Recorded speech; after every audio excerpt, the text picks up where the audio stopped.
Good afternoon. This is the Danny and Paul Show. Welcome, Coach Danny Abkar. And today we have a special guest, Tracy Currington, who is the guru of gurus when it comes around to restaurants. And you know what? The cool thing, I love restaurants. I like food, but I come from the restaurant industry way back early in my career. I worked at a Mountain Jackson, Detroit, in a gourmet restaurant. I also started off as a prep cook and a cook at a drive-in, and I also was a car hop. How's that for fun?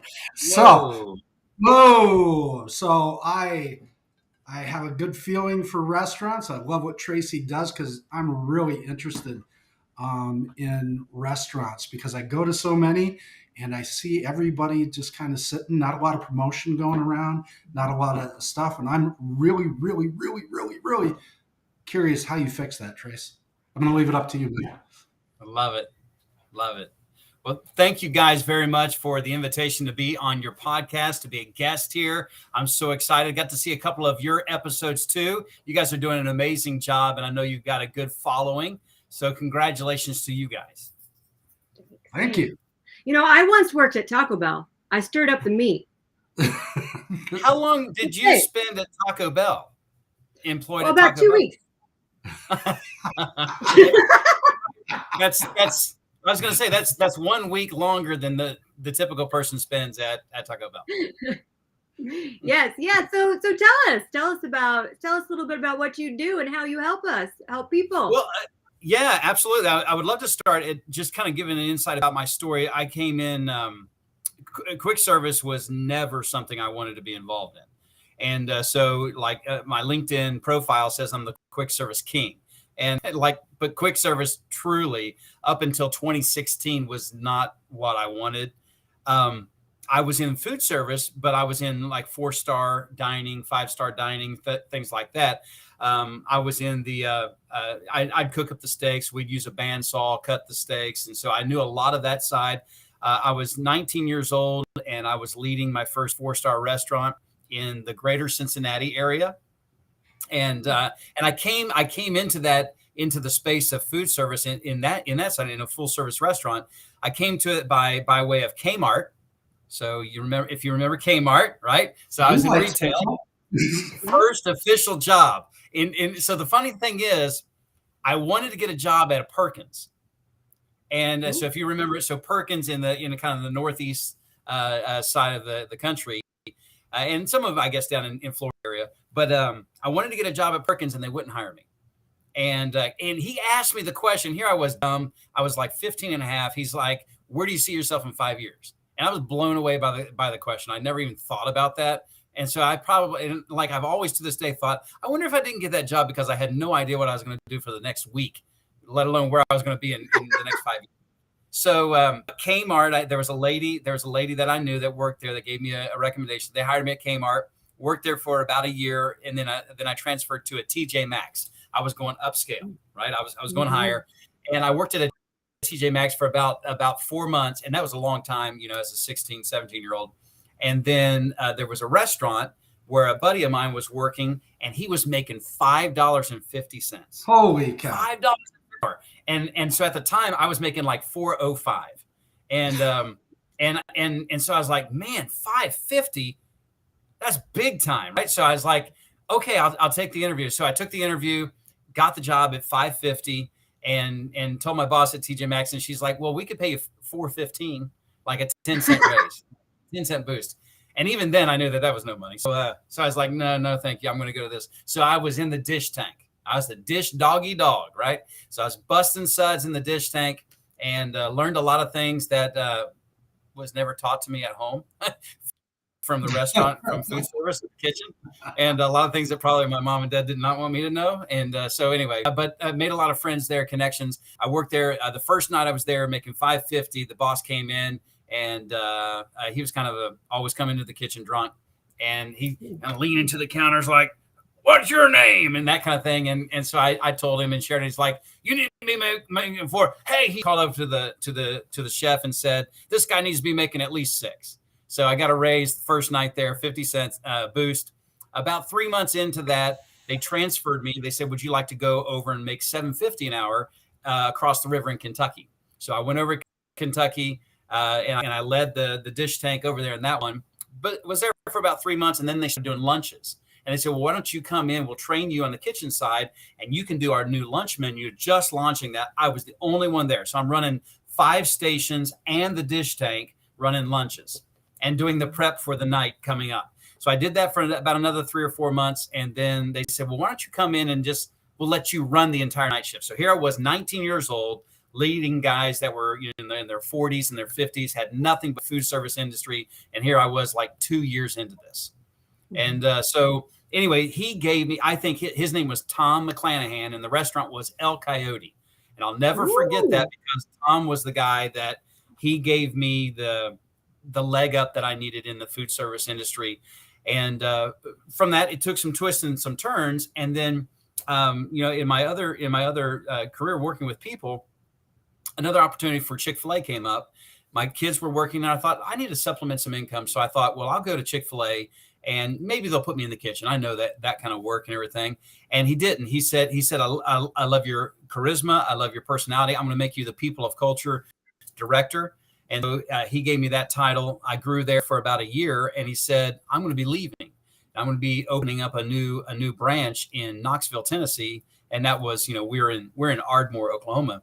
And he said, so are you interested in, operating a Chick-fil-A? So I went down, did an expression of interest down in Atlanta and at the Chick-fil-A headquarters. And everything, guys, I have to say this publicly for your viewing audience, everything that you would think Chick-fil-A is about, because what you see on social media or what you hear about, that's who they are.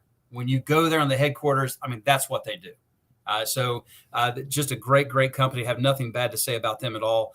But the only thing is, for somebody who's got an entrepreneur spirit, they only let you do one thing. And you can only do Chick-fil-A. Mm-hmm. And I was like, even then I knew I like to do a bunch of things. And I don't want to do just Chick-fil-A. So I knew that wasn't going to be it for me. So I rescinded the expression of interest. And I love the people aspect of it. And I love helping a restaurant, but I don't want to be in there making the chicken. So from that launched my coaching business, and my coaching business niching down and really getting familiar. I thought, man, you know what? People in the food service just respond to my coaching. They respond to my style. I know their pain points. And what I look at them right now is I look at them as the most underserved, underappreciated, and underdeveloped people in all of American business. And $64 billion worth of American revenue goes into the food service industry every year in quick service. So here's a guy. He messed up. Maybe he's out. He's got a record now, and this is the only job that he could get. No one's investing into him. Maybe it's a kid. He's 15 years old. His first job, 16 years old, 17 years old. And what Chick-fil-A taught me is investing into your team. And so they invest into leadership. They invest into their team. And I thought, that's what I want to do. I want to come alongside of quick service restaurants and even convenience stores. I mean, think about it. Like the last time you went to a convenience store, can you even remember the face of the person who, unless you're at like Buc-ee's, like maybe something like that you can remember. But the last time you went to a convenience store, do you remember the face? Do you remember anything about that? How much education are they getting? How much leadership development, team building? They're not getting much. It's usually just one person running the entire thing. And so I thought, well, I want to really help this area. And so it starts with the QSRs. I've done a lot of work with in the medical industry and helping them with their hospitality at the very front of checking in. I've helped out their front desk people. I've helped out nursing homes and their nurses, their staff in the oil field. I've done a lot of other businesses, but the primary function that I have is quick service restaurants. So that kind of give you the short of it, of where I am and the why behind it, because I want to serve these underdeveloped. I mean, they got a lot of value to offer, and they may only ever be in this position, or at least they're in this for a time. And I really want to serve them and help grow those people. And I do believe that my mantra is that the difference maker between any business and any industry is extraordinary customer service. Mm-hmm. If like Amen. Grant says, who's got my money? Well, if people have your money and you treat them like garbage, you treat them like crap, they're not coming back. You're not going to create raving fans that way. So what we do at 180 Turnarounds, which is my business for QSRs, is we increase their revenues by creating raving fans. Because the mantra is like, well, people got your money, but you got to serve them right. When you give them customer satisfaction, it's the wrong target. Search for customer amazement. I mean, because you give somebody a remarkable experience, when they leave, they're like, I can't wait to come back. And when I come back, I'm going to bring somebody with me. And that's how you can create the raving fan. Raving fans got your money, revenues go up. Should be as simple as that. I found that it's not always as easy as that, but it should be as simple as that. That's the formula. Yeah. So how do you get these raving fans to show outwardly to other people? How do you get that like recorded and out there in the media, right? Okay, so I mean, are you asking like when they come in, how do you create a raving fan? More like how does the business, the business created a raving fan, and I love this restaurant.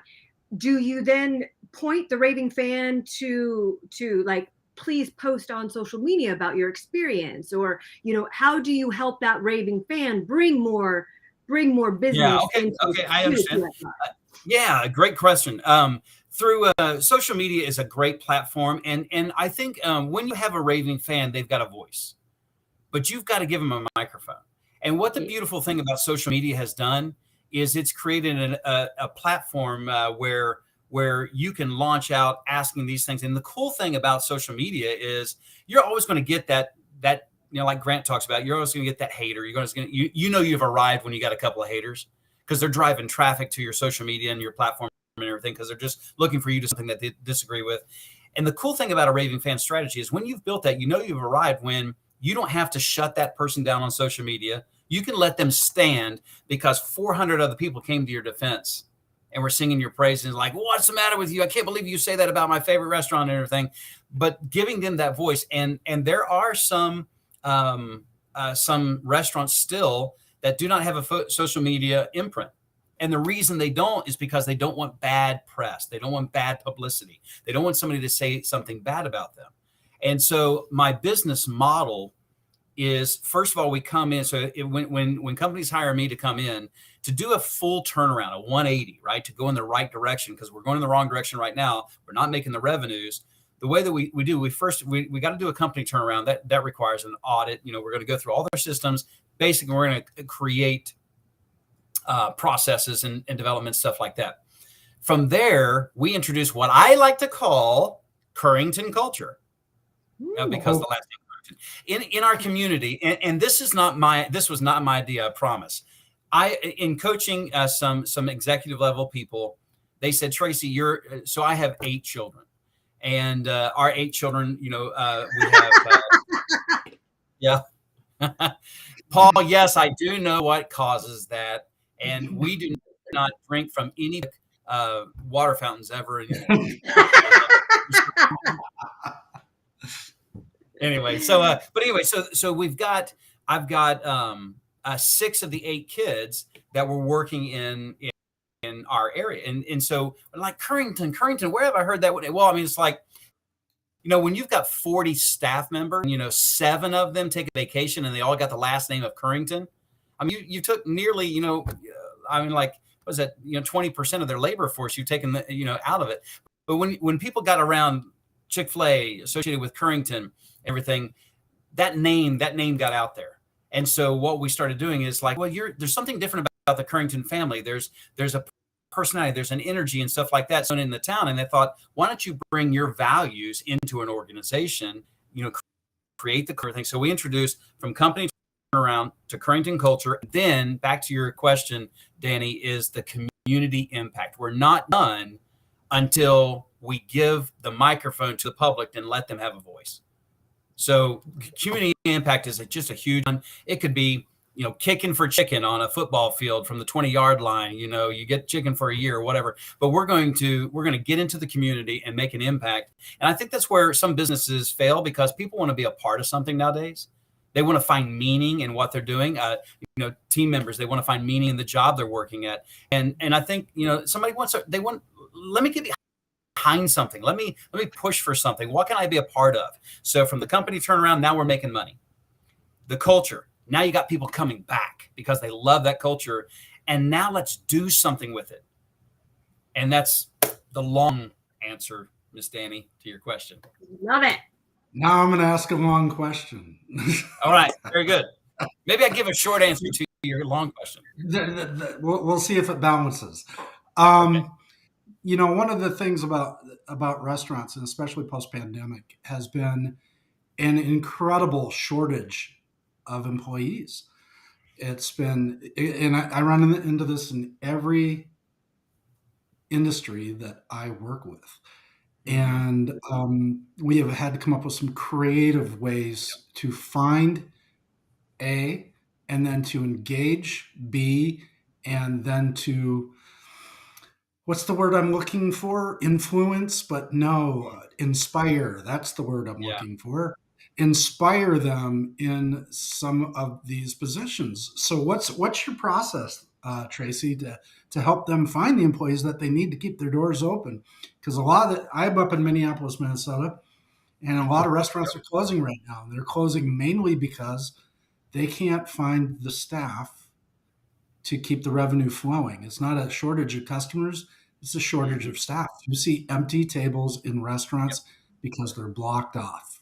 What say you, Tracy Currington? Yeah, thank you so much for that. That's such a great question too, and the way that you put it, it is true, and it makes me sad. My wife and I were just at a casino resort this last week, and we tried to go to the most elite steakhouse that they had in there. I was going to treat my wife to a steakhouse. We come to the elevator that's supposed to go up to the top and all this kind of stuff. It's going to be really fun. This closed. And I think they have a mechanical issue there at that one, a leak or something like that, but they had to close this down. This is high ticket, and they're losing a lot of revenue. Then they said, well, why don't you go try this one? We went over there. They're closed because of staff. They said, well, why don't you go over here to this one? We went to the third one, closed because of staff. And that very day that we were there, they had just opened up kind of like a food court type thing. Mm-hmm. And it had been five team members from the casino in total there. And so to your point, yeah, I mean, like, and thinking about this, okay, so like, why can we not, like, hey, where do you find your good people? Like, they would always ask that of Chick-fil-A, where do you find your good people?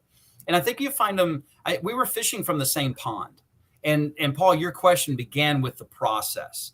And I think that's where it's at. I was in Miami, and Jared Glant was, I happened to do the tour going through the headquarters there for Cardone Enterprise. And Jared Glant was talking on the phone with his sales. He was making a sales call, and he said, stop trying to find great people. Stop trying to find top talent. They already got jobs. There's more good people out there than great people. He said, what you need to do is build great processes. Build great processes and introduce your good people into a great process. They'll become great people. And it was like this, like, I was sitting there, and I don't think everybody else is just, taking pictures, selfies, and stuff. And I was listening. And when he said, I was like, man, this mind-blowing thing that's so true. And so the company turnaround, we've got to start from the internal. That infrastructure has to be right. Most companies have broken processes, outdated processes. They don't have any processes. And so when a team member, if they do get that one that'll kind of give them a chance, that person comes in 2 weeks, they're bouncing like Taco Bell, right? They're bouncing after 2 weeks at Taco Bell because there was no training for them, right? There was no training. There was no process. They didn't even, like, nowadays. I mean, I can't remember the last time that I went into a company and I said, so tell me about your onboarding system. What does orientation look like? What do you mean, like sexual orientation? Like, no. Like, you start an employee? How do you get them going? They didn't even have an onboarding. Like, it's just like, well, I mean, like, get on the line and we'll help you out as we go. Here's a headset. Do your best. And so they feel so uncomfortable. And I would wonder this. I've asked a lot of leaders this. How long would you work in an environment that you felt uncomfortable with? I mean, so confidence. Yeah, exactly. Confidence comes from knowing. Knowing comes from training. And so if you want them to stay, they've got to know what they're doing. And when they have confidence, then you can lead them to say, hey, welcome to Taco Bell. Or, hey, my name is, we're having a great morning here at Taco Casa. My name is Tracy. How may I serve you? You'll be able to do that over the headset with confidence because you've got them in a great process.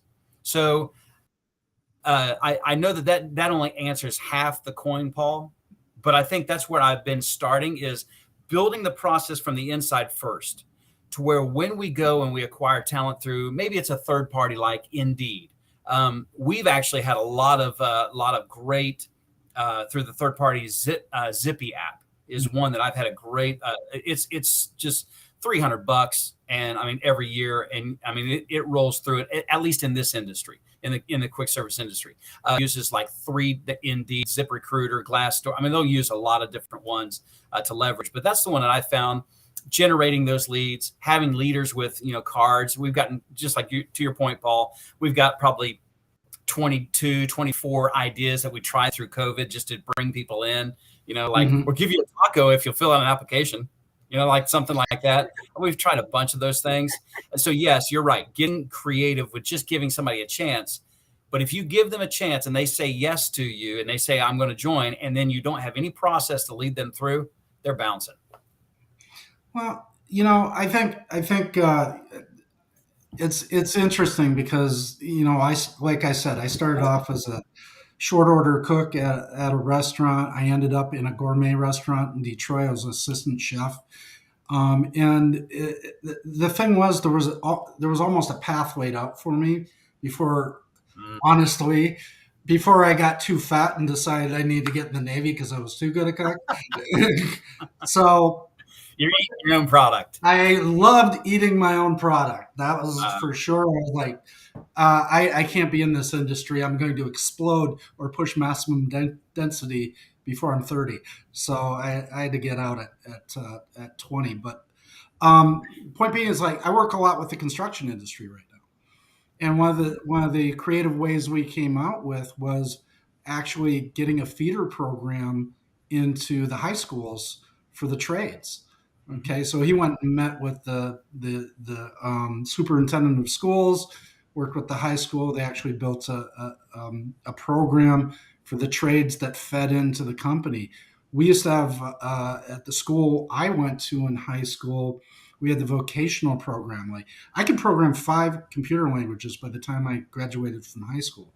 So going into those areas and maybe a culinary program, because I know lots of people that want to become chefs.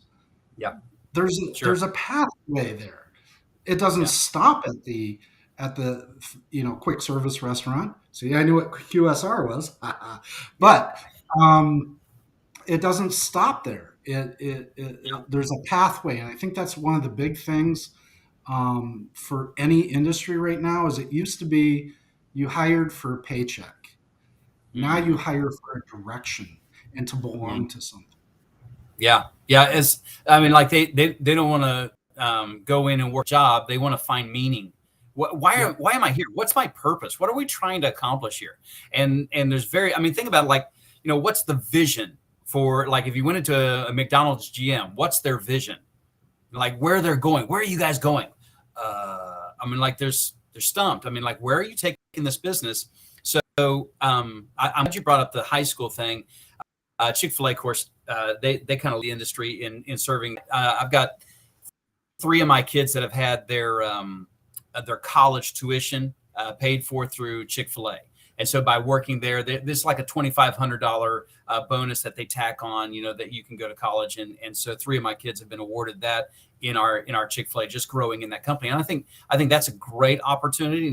Maybe there's not a lot of push from that from other restaurants, but I think coming into, like, having an LDP where you're adding value into we were asked a couple of times from the trade school, like, how can you coach our kids how to dress for an interview, what questions are going to be asked, how to conduct, how to respond to the questions. And so that was a great opportunity, but that wasn't us leveraging it. It was actually them coming to us and saying, hey, can you help us out? I think that's a great opportunity also. Yeah. Can you define LDP for our audience? I'm so sorry. So a leadership development program. I helped there's one of my clients that I work with, and she's the general manager for a quick service restaurant, and the owner has 2. And her stats have just gone through the roof since we've been working together the last 2 years. She started at a 14-year-old LDP. So, like, basically, if you're 14 years old, no one wants to take a chance on you, but you want to work a job. You're kind of in that weird stage, 13 to 15, right? I mean, like, man, I want it. I'm done with, throwing newspapers or babysitting or mowing lawns. I want to do something big. And so anyway, so she's got a program where she can put, I think it's 5, that she can put 5 14-year-olds staffed on her team. They can only work, 3 hours at a time and stuff like that, and maybe 3 days a week. So she puts them on there, and she has talks with their parents. So the mom and dad are totally on board. They know what they're doing, know what the kids are doing. Well, because she built this program, I coached her with the program. The Choctaw Indian Reservation found out what they were doing, and they're like, we would love to funnel people through your program. And they don't have to work there, but we'd love to bring 14-year-olds. And so she'll have like a meeting, and like 25 14-year-olds will come into the dining room after school one time and have some tacos or whatever. And she gets to kind of add some value into them. And so, like, to your point about growing that pool. So now she's got a whole stream of 14-year-olds just waiting till they turn 15 to where they can apply. Yep. Feeder program. Yeah. Every coach loves them. Yeah. I love it. I'm sorry. Did I say feeder program on a restaurant show? Look at you. Look at you. And then I got to say, Tracy, I love that you brought up, Paul brought up processes. He is the process guy, and I am not. I am more of the creative side of things. Not that Paul's not creative, because he definitely is. But I was like, oh, that also just fed right in. I wanted to share a little bit on you guys brought up processes, and that a lot of these QSRs don't have processes in place. So there is an AI that could potentially help, and it's scribehow.com.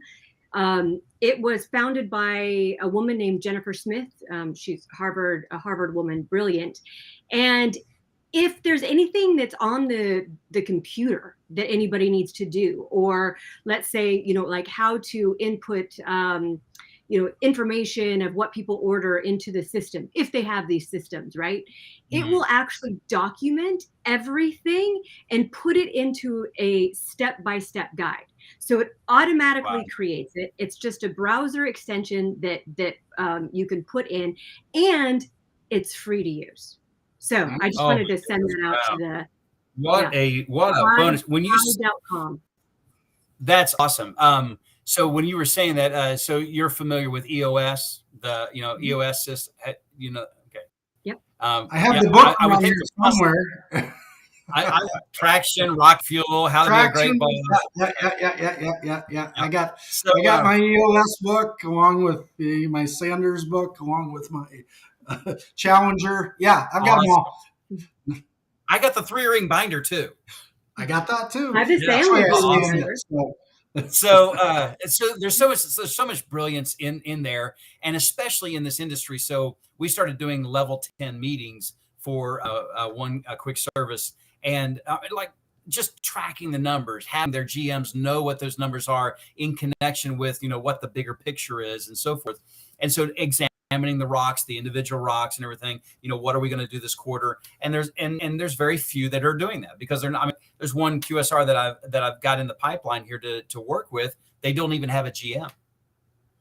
I mean, imagine. Like, there's nobody accountable for that store except for the regional director, and he's got 6 locations he's trying to operate. So he's having to come 2.5 hours one way, 3 times a week, just to provide some kind of leadership.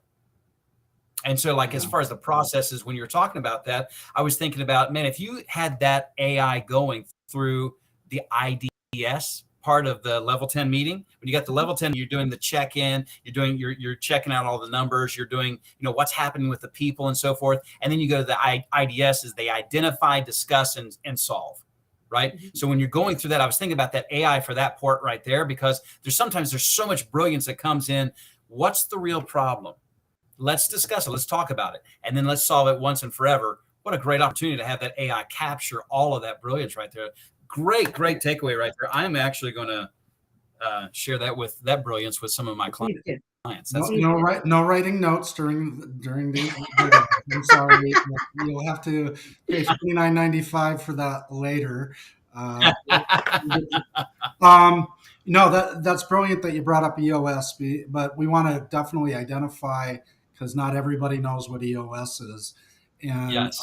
it's just a really another fundamental platform for managing your business through projects. I mean, I heard Tracy talk about rocks, and those are 90-day goals, and then they're milestones, and then there's the tasks that are involved in getting those rocks done.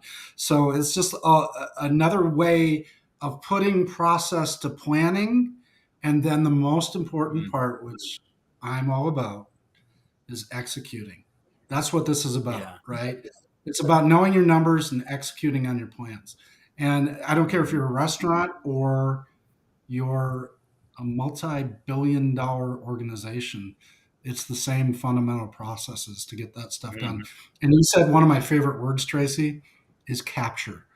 That is one of the Mm. biggest things that we all fail at, is capturing not only our thoughts, but the problems. One of the things I did as a VP of sales is, if you had a problem, if there was a problem with the process or you ran into an issue, you write the problem down, and then you come Yeah. up with two solutions before you come to my office. Right? Yes. Or if we're going to do the IDS, you come with a Yep. boatload of solutions, right? So now we Yep. have something to discuss. Yeah, the system's Yeah. broken or the process is broken. And I think this is a better way to work at it. And it makes that stuff Mm. grow and get solved much quicker, to your point. Yeah. Well, I think another thing, just an additional thing to add on to that, is the fact of accountability, because, like, okay, you did not commit. Is it done? Yes or no? I mean, like, it's just a yes. There's no emotion to it. It is either yes or it's no. And then, like, if it goes, it's going to go into the red column pretty quickly. If that Then there's supports the a lot why. of what's that? Then there's the why. Yes. Uh-huh. So why Because is this not getting? it should never get into the red column. We should know Yeah. that it's not going to be done and figure out what we need to do to get it done before it gets in the red column. Uh-huh. So that's the Yep. Now it's communication that become an comes along with IDS. EOS. Yep, Yep. absolutely. So That's awesome, great stuff. awesome stuff. So last and final question, because I know we're running out of time. Tracy, I'm a restaurant. I'm a brand new one. I'm just getting going. I got my stuff. I got my staff. I'm a new entrepreneur entering into the restaurant industry, and as you know, that 95% of restaurants fail before the first 5 years Yeah. ends. So I'm a new and budding guy, and I need help. What's Yeah. the first thing? The first five things that you're going to tell me I need to pay attention to as I'm opening this restaurant? Well, I first of all, I think I'd start with your foundation. Your foundation is your core values. Why are you doing this? I mean, why not work for another restaurant? Because there's plenty of restaurants out there. You could work one. You could partner with others. Why do you want to own and occupy your own? And just getting really clear about that. And I think supporting that with your core values, because your core values are going to produce your culture. Yep. And people don't want to come back to a place of, or like, I think it's been said, people are interested in someone who's interested in them. And if your core values don't somehow surround people, connect with people, then you're not going to be in business very long, because people got your money. And so the first thing that I would wrap around is, like, what's your why? What's your big, the reason why you're in business, your mission. And that's not necessarily your mission. Your values are at kind of the foundation. Then you got your vision, like where I'm going. But people see is they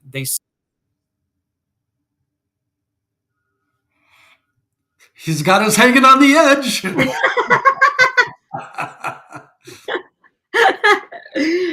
So just to recap, we have our values. Yeah, our mission, vision, and values. All right. Right. We're going to recap, and we're going to draw those in, because people, what they see is your commitment to your vision. I bet you that might be what he was going to say, but he did leave us quite suddenly. Or that's a really good picture, actually. So Yeah, I know, it never happened to us, and we were like, oh my gosh.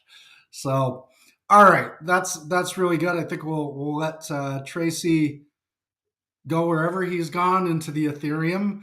And I think today was a great show. I had a good time. I learned a ton about the quick service restaurant. Oh, he completely left now. Okay. And very exciting stuff. So we are going to be back here. Oh, go I ahead, was just Danny. gonna say, so to find Tracy, you can go to 180 turnarounds. So the number 180 turnarounds.com to find Tracy. Yep.